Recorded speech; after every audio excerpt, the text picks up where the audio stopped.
আজ তোমাদের যে ঘটনাটা শোনাতে যাচ্ছি সেটা আমার কাছে পাঠানো এক চিঠি। চিঠিটা পাঠিয়েছেন মাহিদুল ইসলাম, বয়স ৩২, রামপাল, বাগেরহাট। যে ঘটনা তিনি লিখেছেন আমি যখন প্রথম পড়েছিলাম, বিশ্বাস করো আমার হাত কাঁপছিল, চোখের সামনে অন্ধকার নেমে আসছিল। আজ সেই ঘটনাটা তোমাদেরও শুনিয়ে দিচ্ছি, শব্দে শব্দে।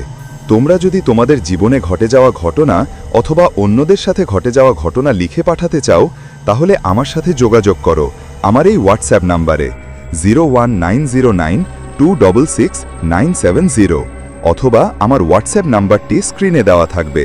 ধন্যবাদ। প্রিয় মাহফুজ ভাই, আমি যা লিখতে যাচ্ছি বিশ্বাস করবেন কিনা জানি না, তবে সেই রাতের পর আমি জীবনে আর কখনো রাতের রাস্তায় একা বের হই না। ঘটনার দিন 14ই নভেম্বর রাত 12:47, স্থান খুলনা 250 বেড হাসপাতাল। মাহিদুল কয়েকদিনের চিকিৎসা শেষে রিলিজ পেয়েছেন। অ্যাম্বুলেন্সে তাকে নিয়ে ফিরছিল তার ছোট ভাই রায়হান আর চালক জহিরুল ভাই। বাইরে ছিল অদ্ভুত নীরবতা। হাসপাতালের গেট পার হওয়ার পর থেকেই অনুভব হচ্ছিল আজকের রাতটা স্বাভাবিক নয়। রূপসা ব্রিজ পার হওয়া মাত্রই চিঠিতে লেখা, মনে হচ্ছিল কেউ যেন আমাদের পিছন থেকে তাকিয়ে আছে। রাস্তা ফাঁকা, বাতাস নেই, কিন্তু তবুও মনে হচ্ছিল সাথে কেউ আছে। রাত বাড়ার সাথে সাথে অদ্ভুত নীরবতা আরও পুরু হতে লাগল। অ্যাম্বুলেন্সের লাইট রাস্তার ধারে ধারে কুয়াশা ছুঁয়ে যাচ্ছিল। হঠাৎ সাইরেন নিজে নিজে জ্বলে উঠল। সুইচ অফ, কিন্তু সাইরেন অন। জহিরুল ভাই গলা কাঁপিয়ে বললেন, বুঝতেছি না ভাই, গাড়ি নষ্ট নাকি কিছু একটা লেগেছে আমাদের সাথে। মাহিদুল আর রায়হান দুজনেই তাকিয়ে দেখে অ্যাম্বুলেন্সের ডান পাশের জানালায় একটি সাদা পোশাকের ছায়া ধীরে ধীরে নেমে আসছে। মুখ নেই, চোখ নেই, শুধুই সাদা ভয়ঙ্কর অবয়ব। গাড়ির ভেতর তখন ঠান্ডা হয়ে গেছে। মনে হচ্ছিল অ্যাম্বুলেন্সের ভেতরের বাতাস কেউ চুষে নিচ্ছে।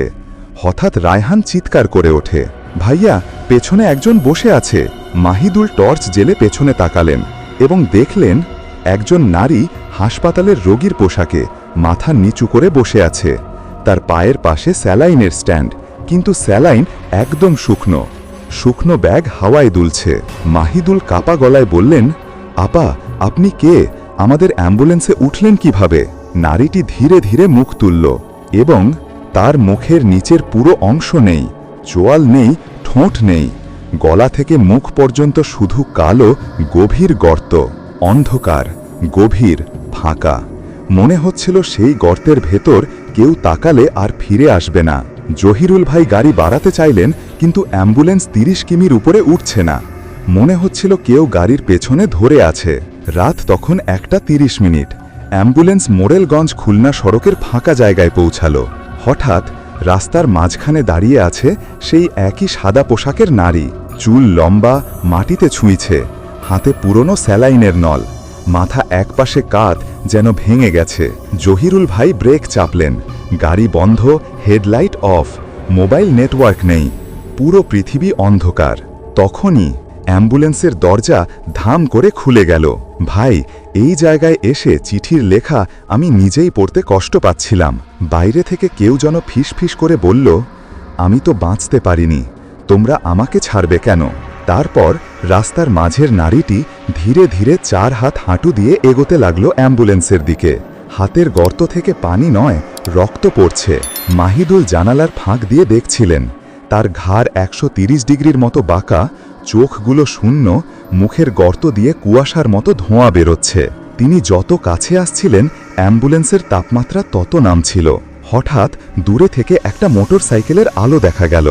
ঘটনার সময় ইব্রাহিম গাজী নামের এক স্থানীয় দোকানি রাস্তা দিয়ে যাচ্ছিলেন।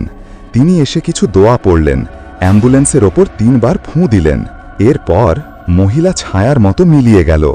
রাস্তার মাঝখান আবার ফাঁকা। অ্যাম্বুলেন্স স্টার্ট নিল। ইব্রাহিম গাজী শুধু বললেন, এই রাস্তায় 19 সালে একটা মহিলা অ্যাম্বুলেন্সেই মারা গেছিল। ও এখনো ভাবে তার বাড়ি বাগেরহাট, তাই ফিরতে চায়, যে অ্যাম্বুলেন্সেই সুযোগ পায়। মাহফুজ ভাই, আজও আমি রাতে ঘুমালেই মনে হয় পেছনের সিটে কেউ বসে আছে, সাদা পোশাকে, মুখ ছাড়া, কুয়াশা ছাড়া। মাহিদুল ইসলাম।